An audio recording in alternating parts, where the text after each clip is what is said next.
বৃহস্পতিবার দশমী, দেবী বিদায়ের পালা, সর্বত্রই বিষাদের সুর।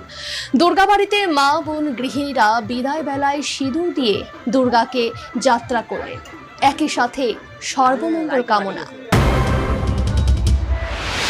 বৃহস্পতিবার শারদীয়া দুর্গোৎসবের অন্তিম দিন।